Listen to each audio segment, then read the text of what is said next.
Hi. Good morning and welcome to Move and Bloom, a safe space where together we can grow possibilities.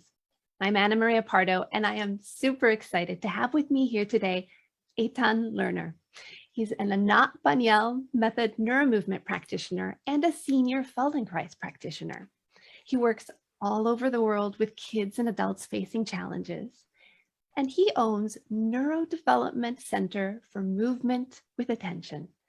He recently founded the Moving Center with his colleagues and friends, Andrea Hennen and Maddie Wilkinson.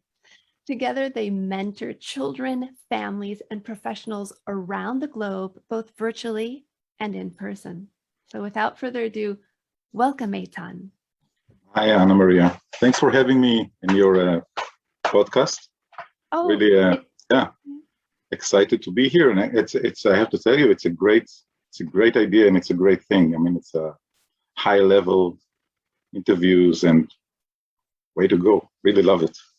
Oh, you're so kind to say so. And it's so exciting to have people like you here to both educate and move us. I know that you have lots of stories to share from both your life and your students' lives, and I'm really excited to hear more about them. Okay. Where would you like me to start? I mean, maybe at the beginning. At the beginning, I'm always curious to hear what led you in particular to NeuroMovement. That's a great question. You know, before the interview, I had to ask myself, just to remember, because we're talking 30 years. So I had to really go back and because, you know, you have to rely on your memory, and sometimes we tell ourselves stories. It's the nature of, you know, what we call memory. But why did what got me in? I mean, few things. First of all, it was personal journey. Okay. My journey was, I had to seek some way to create changes in my life, in the way I handle things, you know. So I don't want to get too personal, but it's actually, this is amongst other things, it's not the first, it's not the only one, was the key, let's say, key train or something, vehicle that took me out of my personal depths into something else. And at the same time, I got a lesson, one-on-one lesson. I didn't know, I mean, I knew the name, then it was to the Feldenkrais, you know, but I got two lessons actually, one after the other, day after day. And I just said to myself, look, if anybody can get me to feel like that, wake my brain up, and I understood it's a brain from the beginning. I mean, it's not about, even though I came from movement, and we can talk about it also, I felt so good and so inspired, you know, everything opened up. And I said, oh, I have to learn how to do that. This is something I really need to know. So then I read a lot. I mean, actually, I started reading Feldenkrais books before that, but it was, you know, it was cognitive. It was like reading. It's not the sense felt side of it.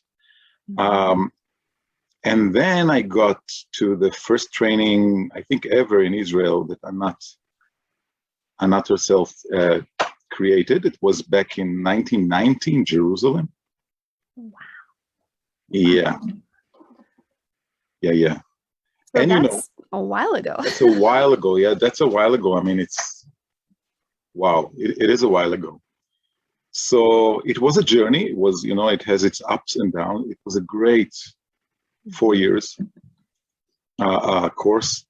Yeah. And, you know, at the same time, I did some other things. I'm a singer.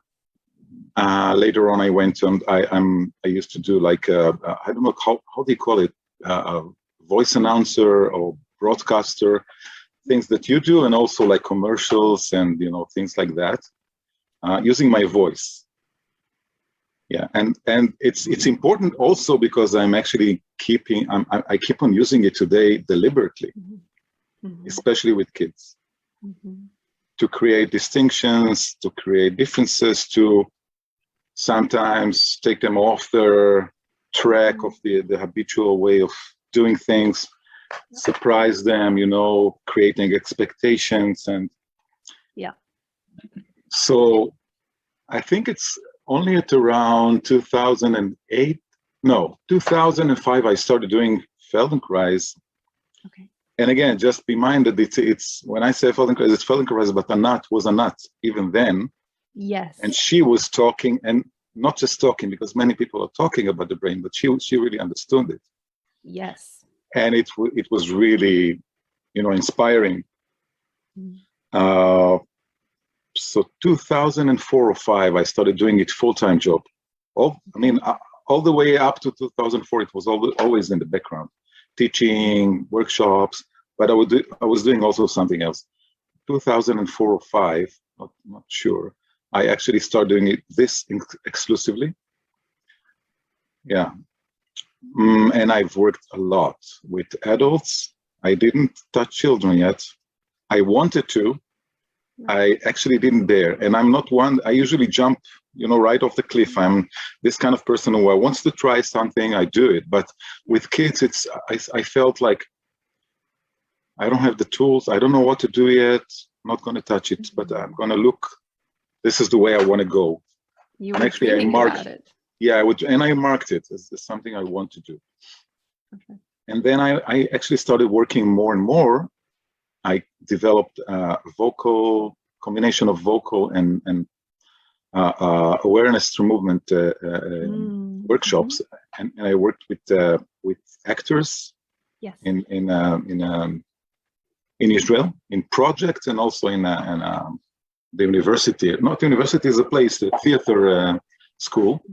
Yes. And I worked a lot with singers, mostly singers, but other musicians also, and teaching workshops and one-on-one, and starting kind of researching more the connection between voice, posture, actor. Yeah.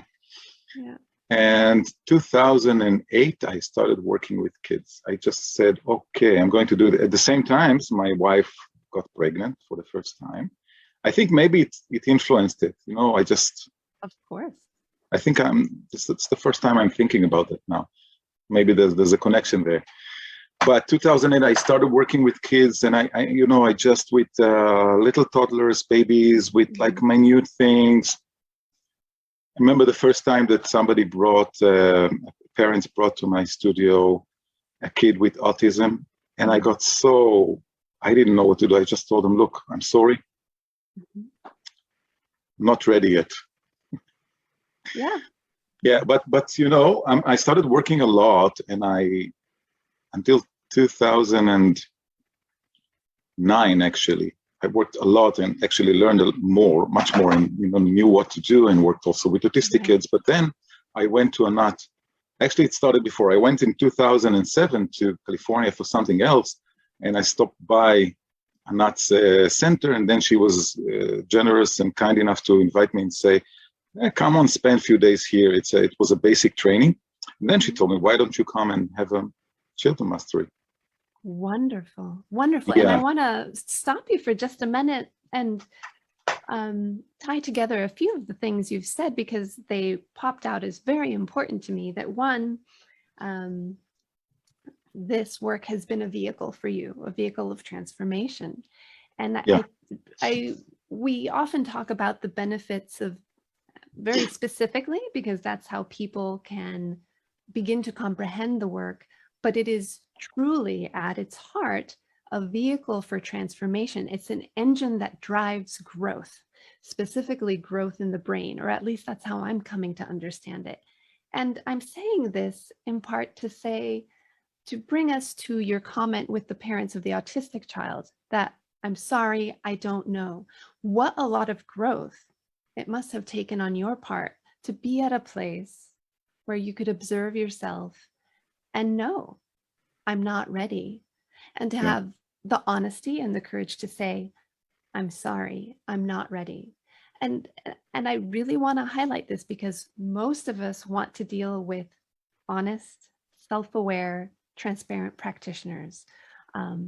And this work in particular does attract that kind of person. So I very much appreciate you bringing that up and sharing that story. Thank you. Thank you. Thank you for highlighting this. Yeah. it's important to me. I didn't notice it like that. But yeah, look, I could have played like I know what I'm doing, but it's not. Sometimes playing like you know what you're doing gets you to know what you're doing. True. Deliberately, but then you have to know something before that. I didn't know anything, so it was too much then. It's interesting because turns out, I've worked with many kids with many conditions and challenges, brilliant kids, but luckily I turned up working a lot with kids on the spectrum, a lot, with huge success. I love this work because with them, it's really, you have to really think out of the box and in the box. For me, it's like, it's harnessing and extracting everything I, can think of. Yes. My jazz singing and saxophone playing. The work around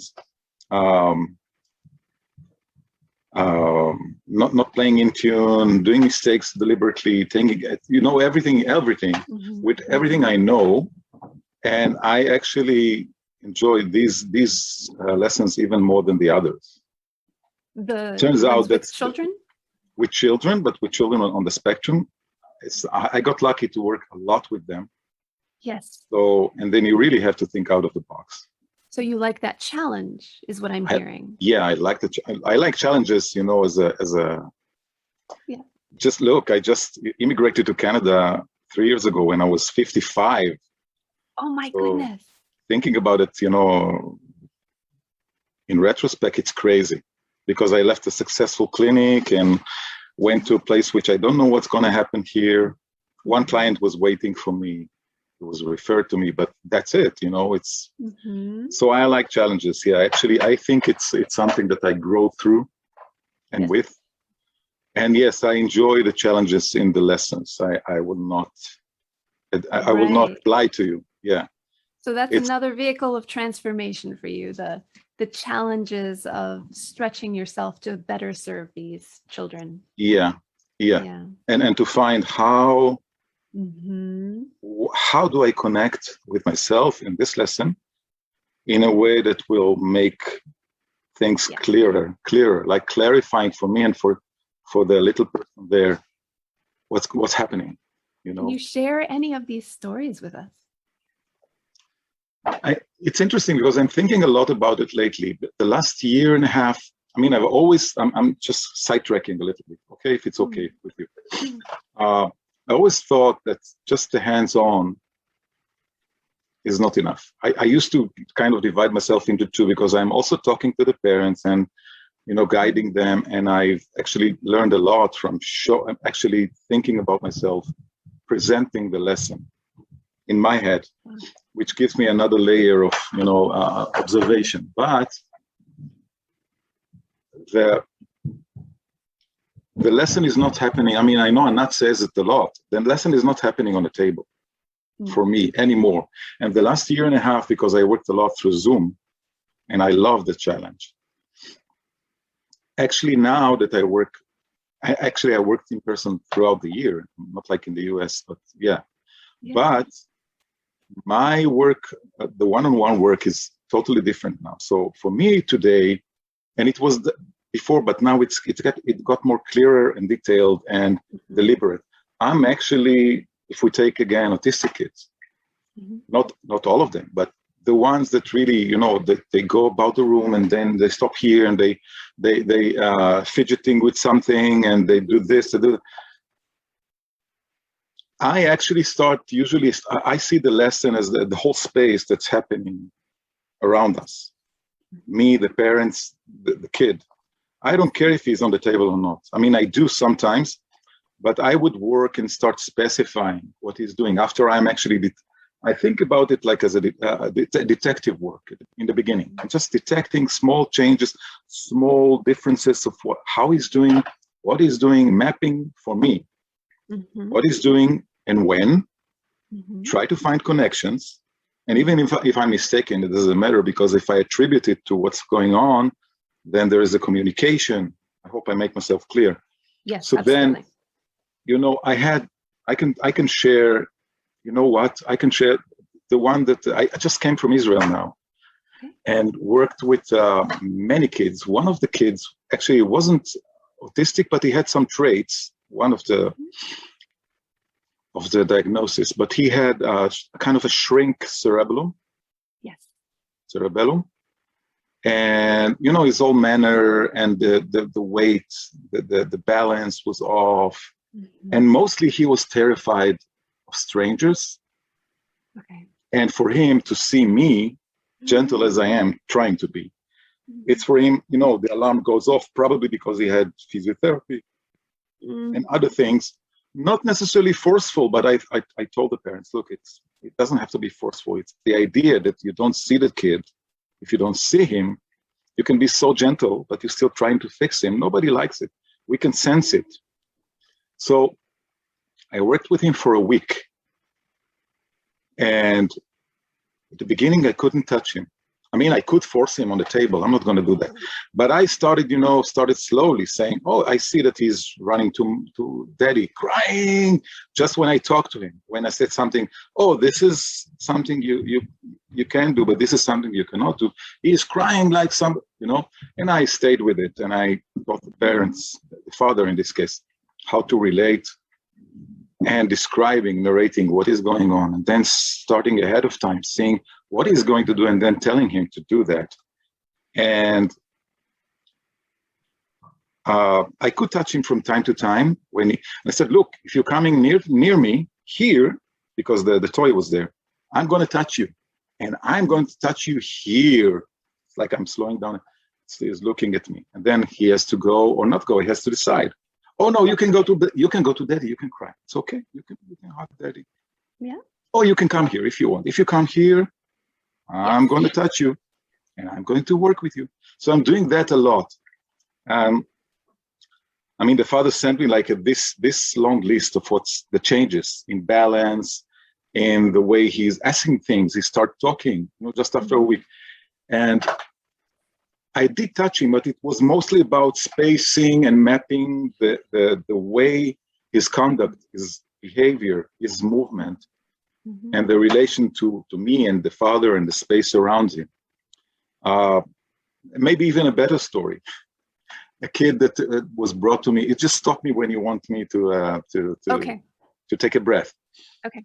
But a few years back, a few families from Russia came to me, especially to Israel. And all the kids were actually with CP, some of them severe. One of the kids was, of course, they train him to walk with a walker, and every day, few 100 meters. That's what they knew. But they heard about me and about the method. And he sat there on the table, doesn't know how to sit. He's 4-year-old. He was set, all his life. So you can see that, but the first time I just approached him, I just saw this startling instinct, the moral or something, and he is starting to cry. So I just, this is what I'm going to focus. I'm not going to touch him now. I'm just going to work as if I'm touching him, because talking, slowing down, accentuating something, doing something is already movement with attention. That's the way I see it. So I started telling him, look, because I saw that when I slow down to the point that I could see that he's expecting something to happen, but he's not startling and he's not bursting into tears. So I slow way down, and then I started saying later, I think it took a few sessions like that. I'm going to, where shall I go to get close to you? From here? Mm-hmm. And I can see him waiting, and moving a little bit. Or from here. And then he's like a little bit like that. So I started playing with that, and then starting approaching. After a while, I could work with him, and then at the end of the week, he was breaking the falls, cracking up, laughing, and then they sent me a video a few weeks later that he's actually pushing to walk. He wants to do this. He wants to do that. I worked with what I thought was in the way of everything else. And That is a magnificent story. And both these stories highlight something that perhaps first-time listeners might not be aware of yet. So I want to introduce the idea of the 9 essentials, because Okay. Anat was always talking about the brain in your training, but later on she went on to define the 9 essentials, which are, and I have a little bit I want to say about that. You can talk about them more here in a moment, but the 9 essentials create the conditions in the brain that allow us to learn even better than we normally would, right? This is what sets us up to learn. And one thing that I've noticed is that if I view the things I love, the processes I love through the lens of the 9 essentials, those that have most transformed me, those that have been most useful to me, all include some, if not all, of the 9 essentials. Mm-hmm. And that includes, you were telling your story, your first story about how even if therapy has been kind, people can sense when you're fixing them. If you're married, you know when your spouse is just with you versus talking to try and fix the problem. You know. Yeah. You know. And so we move from fixing to connecting. And you're talking a lot about making distinctions through a variety of ways. But I want to highlight this because you see this explosion of learning in the kids. Because it's addictive, I have to tell you that all my favorite processes do it. And I want to, again, applaud you for doing just one thing, which is not one of the 9 essentials, but in some of the other processes I love, we talk about choose the thing you're going to do and do that, right? Mm-hmm. So that in itself is making a distinction. So we make the distinctions and we don't rush it. And as you begin to use the essentials more, the brain recognizes it. You don't teach it, you live it. And it's addictive. It's addictive, which is why these kids can then go on, and which is why we go on as practitioners. It Mm-hmm. becomes like food and water. Do you want to speak more to the 9 essentials? Yeah, you know what? Maybe I think I have spoken, but I might detail them more. I think I want to say one thing. I think that you can take the 9 essentials and get into the fixing mode without noticing, which is something you have to stay on your toes all the time. Okay? Because people talk about the brain, but then you can talk and then you can understand and really work as much as we can understand it. But you can go slow and you can, but still in your brain, in your mind, you're about, there's something that you want to shift him from here to there. It's not that we need to have goals. We need to have challenges. We need that. I don't think life is for total freedom. It's not going to work. But you can get the 9 essentials that get into the fixing mode. I think that when you step, and this is something I'm telling the parents a lot, or the professionals I'm mentoring from time to time. If you step back before anything else, just don't think of essentials. That's what I do. Step back, zoom out, and just see the situation. What's your habitual way of reacting now? Can you inhibit this? Can you just look at it and not focus, not narrow, not like a tunnel vision, but, and don't wait for answers. You just see if you can look at yourself and your child and the child that you're working with by zooming out.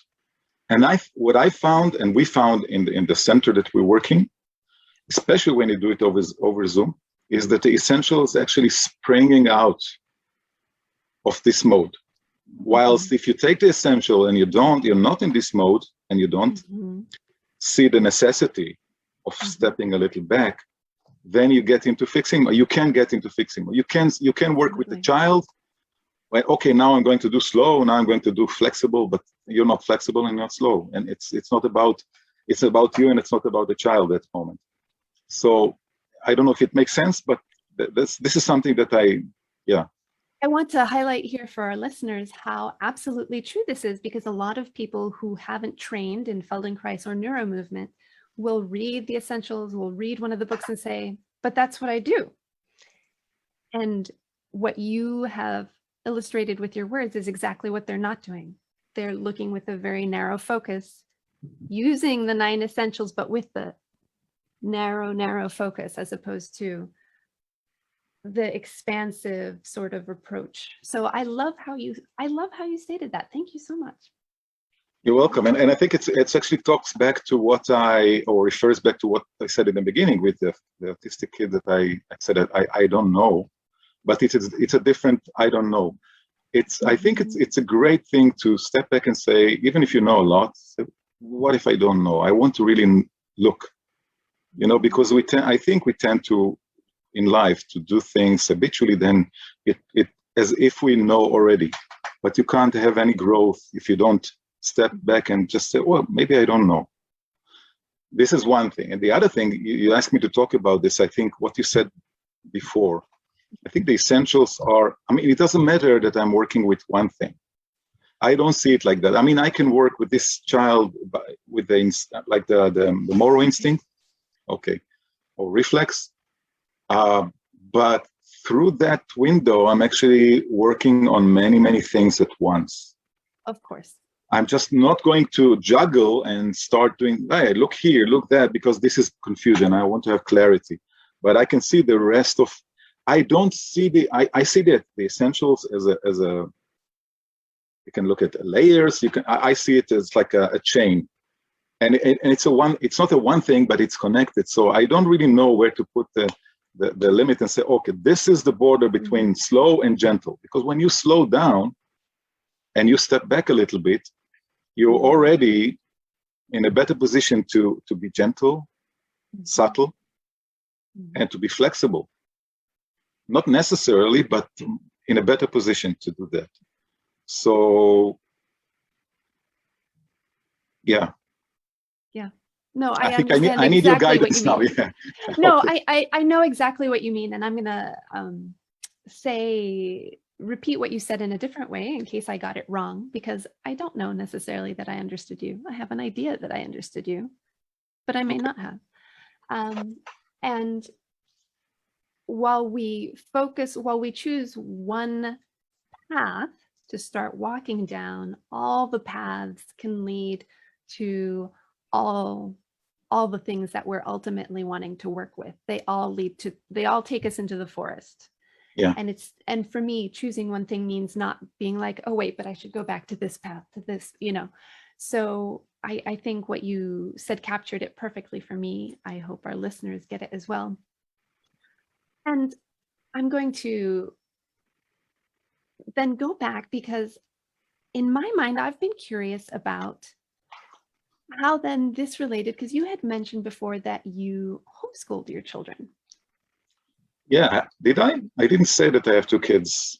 I didn't. You didn't say, but in our correspondence, you had mentioned your homeschooling, and I live in a huge homeschooling community, and I think I would really get what you're talking about.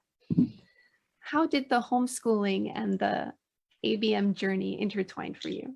It's a great question, because we talk usually about schools, which I have a lot to say about, but we were actually not homeschooling, it was unschooling.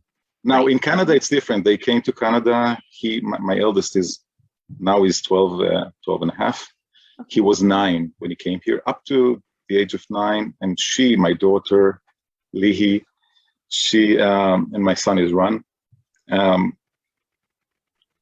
She was 6, and they were unschooled because we didn't have any curriculum. I don't believe in that. No. My goal was to see what I do believe that learning is natural. Mm-hmm. Yes. I can see everything I did in my life was not a result of a school. It was actually despite of school. I'm not saying school is not good. I'm saying for me, everything I learned was, from school onward, by my own journey. Actually, I had to fix the way I think, because there's a lot of places where you learn how not to think. Okay, mm-hmm. So learning to think it's a different idea. I don't see it in many schools today, especially not today, by the way. Mm-hmm. We don't want to get into politics, but that's another interview. But so unschooling or homeschooling is a different approach, because I trust them completely. And it went against all my upbringing. There's a lot of anxiety around that, but I was the one that initiated, me and my wife. So because I trust them, and I see the results today. They are much less constricted in the way they express themselves and especially think for themselves. Mm-hmm. Which brings me to something important when I'm working with kids. I actually so appreciate their autonomy, even if I'm talking to a child that is so limited now, so limited. I'm looking for the autonomy. I don't care that they were saying, I want them to say no about something. No, I don't want that. No, this is not, because I know that they're defining something. They're defining, maybe it's something out of habit, maybe it's a sign of distress, but it's also it's a autonomous reaction, and I want to cherish it, and I want this to grow, right? But in a way that they can learn and integrate it. So the homeschooling actually influenced me a lot.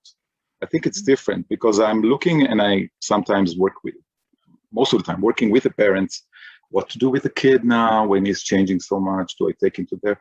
I am always telling them, look, I'm not a big fan of schools, so you should know that my approach is different. But I bring it to the table, and to the table, and also to the room where I work, because I think trusting the natural ability to learn is really important. That you know that you don't teach. I don't think you can teach anybody anything. I can hardly teach myself, by the way, anything. I have the illusion sometimes that I'm teaching myself, but I don't think that we can really teach. And I think that what we're doing as practitioners is as close as you get to the best way of creating an environment that somebody can learn for themselves. Do you follow, by any chance, Teacher Tom? He has a blog about play-based learning.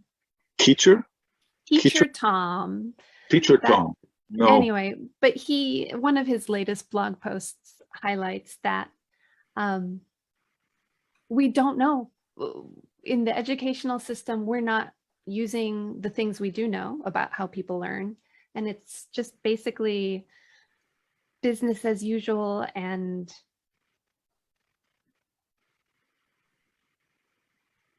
I have too many thoughts at once, and I'm untangling them. Yeah, it's okay. Take one. I have to take the one path into the forest. I'll still get in the forest. So when we know what works, we're not using it. And when we don't know what works, we make stuff up and make people suffer through it, which kind of backs up everything you're saying. Yeah. Yes, it does. So to a great length, it does influence my work. Yeah. And I think I have a different approach. I must have, because I've done primal therapy and it's descending therapies for many years, and I've been working with groups also. I'm not a psychologist, but it's like in support groups, and many mistakes in this therapy. But it doesn't matter. The main thing, if you read Alice Miller, if you read people like Jean Jensen, she was my therapist and my teacher also from Idaho. The place of the child in the world, where the child, things that looks like in the relation between parents and kids, looks like not harmless, can be a devastating to the child, really devastating. The world is collapsing, but you don't see it because the apparatus of repression is working automatically. So I'm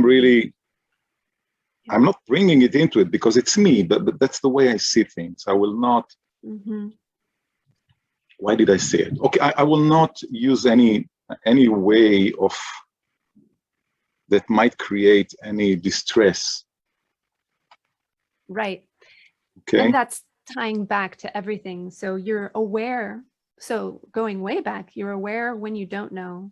You're aware of the lenses you're wearing. And you're aware of how what you do and how you interact affects the person in your room, on your table. And this is where you're operating from. so that the person in front of you is being their autonomous, most joyous self, so that their natural learning process can emerge. Yeah. Beautiful. That's wonderful. Thanks. I don't know what primal therapy is. Could you tell us briefly? Yeah, it wasn't really, I mean, primal therapy is actually the notion that you can go back there, the brain, the body, everything is stored, the memory is stored in the level of chemistry, everything else in the brain is just waiting for, the system is waiting for normalize itself all the time. This is why you have, we are symbolizing on people when we grow up and we fight with the spouse or we fight with the boss or whatever, but when you track it back, you find exact, not similarity, but exact, we call it primal, what's the name of it? It doesn't matter. You go back and you see that actually it started with something really naive, but when you got hurt and you had to repress it. Yeah. Okay. So there's a way of tracking back and working with it. And then you go back and look at the present in a different eye. Just look that this is the present and differentiation is there all the time. That's really the key element. That's really important, actually. And it's interesting that you have that background, because a lot of the kids that Anat sees, and perhaps the ones you see, do have quite a lot of things happen to them in their youth. Sure. How does that play into your work or how you approach things, or is it just there in the background for you? It's in the background. I'm not going to do anything directly with that, but I can, there are things that I can see that the behavior or the attitude or the approach of the parent sometimes might be. I had it a few times in my career. The approach was abusive. Oh. And I say it. Mm-hmm. I'm in Israeli also, so it's, I think I'm a polite Israeli. I think so, but I'm saying, and I think it's important to say, because you're becoming also an enlightened witness, because the child needs to see that something out of his, because the grown-ups are the whole world, and he feels that he is the blame. If somebody, even for once, just said, look, this is not the correct way, it's not okay, then something in your system remembers it. And you have a way to relate to it, and don't look at it as if it's your fault. It's your fault and it's your blame. It's you to blame. So I would not allow this and I would not work with sometimes with parents that are really abusive. I'm not going to work. Not going to work. Wonderful. Yeah, that's really important. That's super important. And as a child whose parents didn't always stop and say, no, that's not okay, I can say how very, very, very important it is to have the important adults in your life to say, that's not okay. Yeah, that's not okay. And that's where the I don't know comes in again, because we are trapped by the education we were given to respect authority, to trust that what physicians, therapists, friends, parents, grandparents are telling us is right. And then we start to mistrust our feeling. And if our feeling is telling us it's wrong, it's really important to tune into that. So I want to tie it back to your work and ask, how then do you help parents who don't yet have lenses on that allow them to move more in the direction of how we work? Oh, it's a great question. And it's a manifold answer, but the first thing I'm telling parents, sometimes you have parents coming in saying, I had the intuition that something is wrong, but the doctor tells me that it's okay. I heard it many times. Or the other way around. I felt that something is wrong, but the doctor actually sends me to hell, like a hellish journey, like frightening me to death. So I'm not a doctor, but I usually tells them, look, intuition is something to listen to, especially if it's your child. That's what I would do. Doesn't necessarily mean that you're 100% correct, but if you feel something, and this is something I'm using also in when I work with a child, with a new client, a new student, I would say to the parent, look, I guide them to write every day in an intensive. 1-2 sentences. I see something. I imagine, I just telling them ahead of time, all the, all the things that they may say, like to reject whatever. And so, look, just write down. I imagine I saw him do this. I think I saw him do that. He did this. And then look at it after a while, then we'll sit together after 2-3 weeks and then look at it. Because I think I'm teaching them, trying to teach them, or not teach actually. I'm stressing the importance of the intuition. And when somebody, first of all, if your intuition tells you that something is wrong, you should check it, especially if it's your child. Yeah. Trust what you feel and check it. And also, I think that by working deliberately on them being a better observant of small and minute differences, I'm teaching them how to see where the intuition comes from. Because I imagine, I can tell you a story. I just saw this boy again. He's 8 now. I've been working with him. Sorry, he was diagnosed as ASD, echolalia. He came to me when he was 3. Okay. Didn't say I, didn't point out, and many things. And he was brilliant. He did talk. The mother told me, I told her this, I guided her what to do. And then she told me, look, after the first day, I saw him do this and this, but it looks too much of a coincidence. I said, okay, it doesn't matter. Don't judge it. I don't care. I'm not here to get your, I want you to work with me, but just, we're just learning how to observe now, how not to judge, but to observe. So just, then the second day she tells me, look, there's another coincidence. I think I saw him doing this and that. I said, okay, write it down. Let's see and I'm teaching them how to look at differences also within the lesson. I'm sure most of them don't get it. Today, I think I'm better at it, much better, so they can see clearly, most of them. But then after almost the end of the week, she told me, look, too many coincidences. And I felt that something is, but I couldn't point it out. Now I can point it out. But what's more important, I feel that intuitively, I feel that something, and I see something has changed. I cannot really pinpoint exactly. And then we went on working. I have great stories about him. He's one of 2 kids that I've been working that luckily or whatever, he got out of, he's not diagnosed anymore as autistic.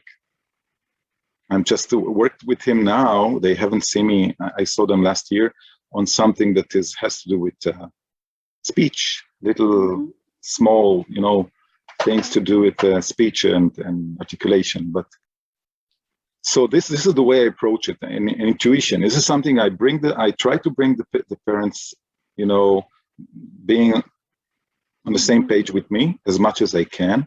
And this is one of the tools that I use. But the first thing I tell them, look, is step back.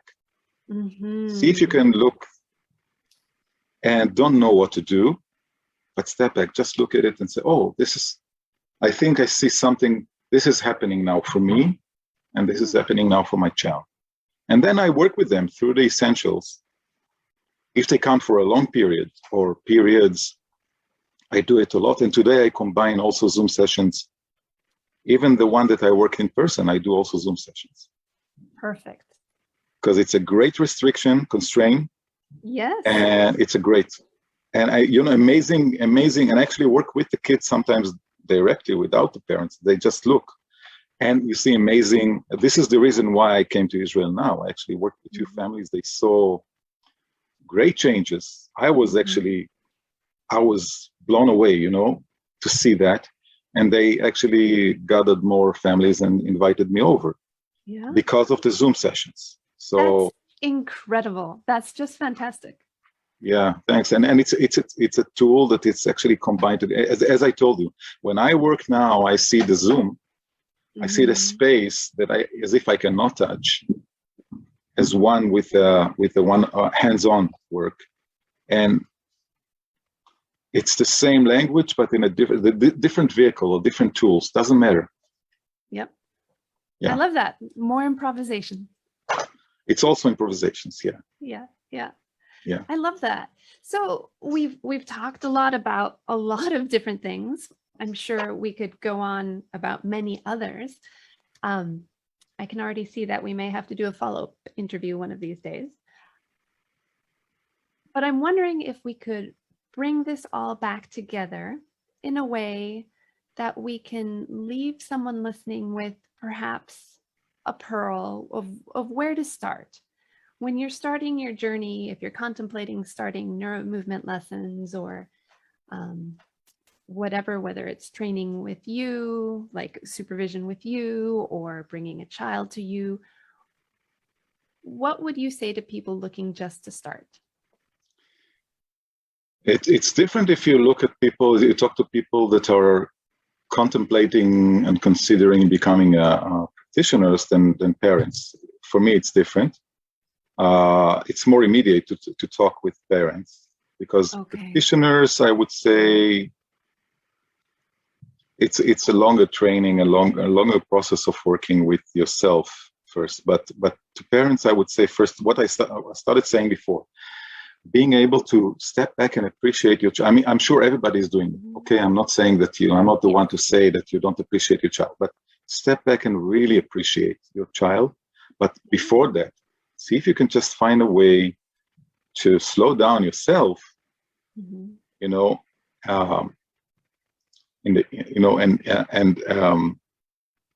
looking for the word. It doesn't matter. And just create a space within yourself, first of all. Yeah.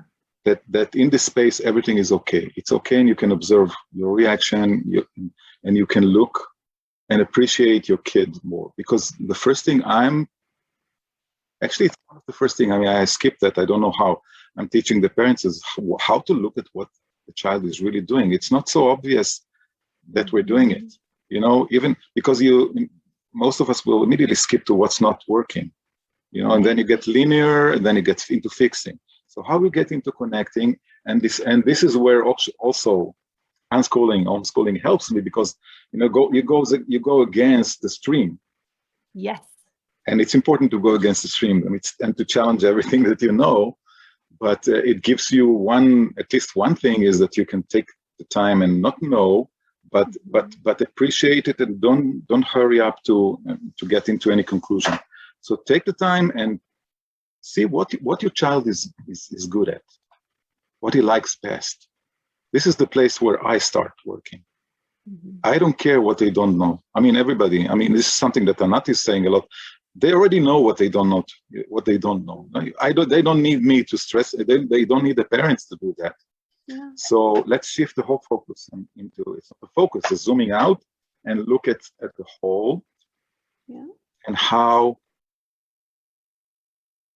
what's the best that's coming out of the child, what he likes to do. Yeah.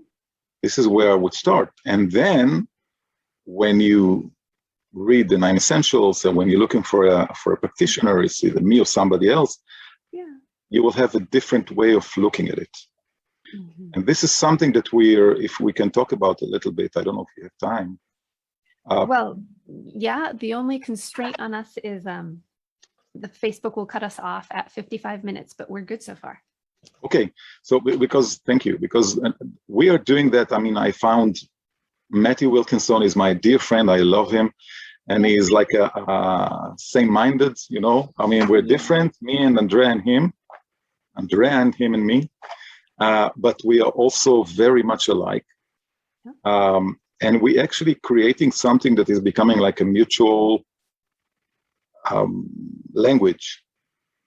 Not just language of talking, of thinking and creating a different thing. This is why for years I wanted to do this.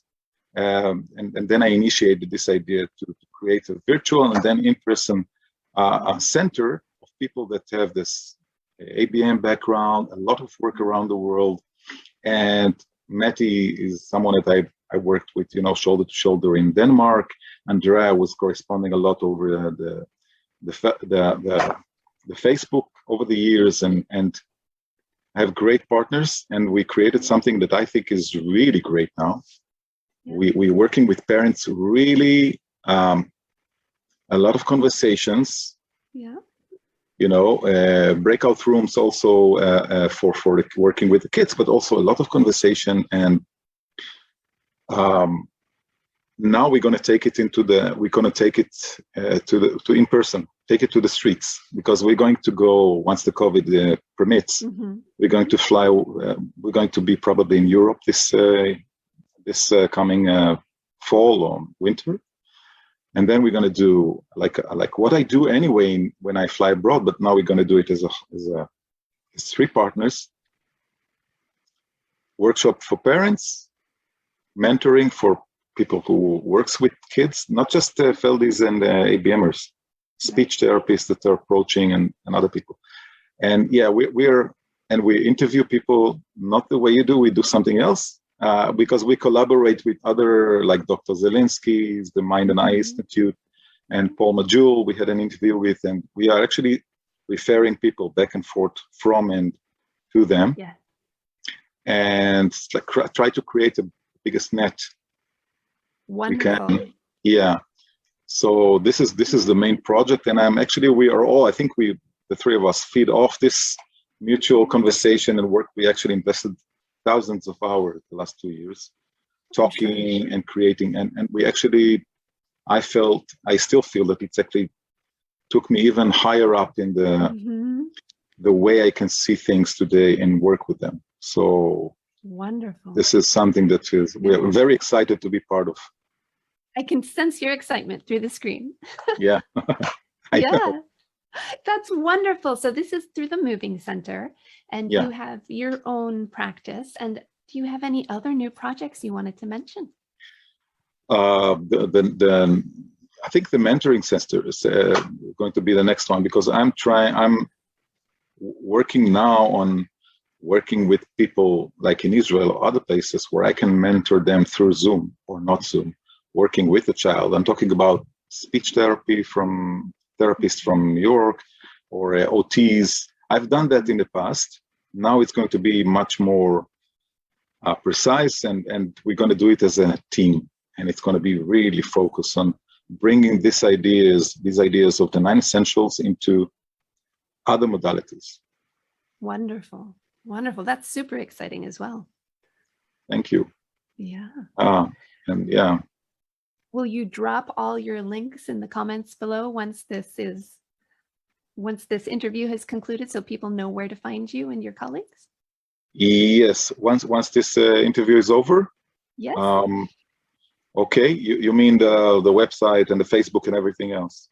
Yeah, and I can tell you how to do it, but for our listeners, look in the comment section below.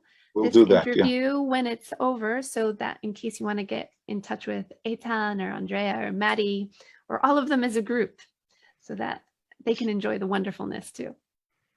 Yeah. Yes. Thanks. Is there anything else you wanted to say before we sign off? It looks like I really enjoyed this talk, the conversation with you. So you're doing it so fluently, and it's if you ever want to do a follow-up or whatever, I'm here. I really enjoy it, and thank you for the opportunity. It has been a magnificent interview. I am going to love going back and listening to it again. Thank you for sharing so generously of your time and expertise. I know. Thank you for having me. Oh, my pleasure. So until next time.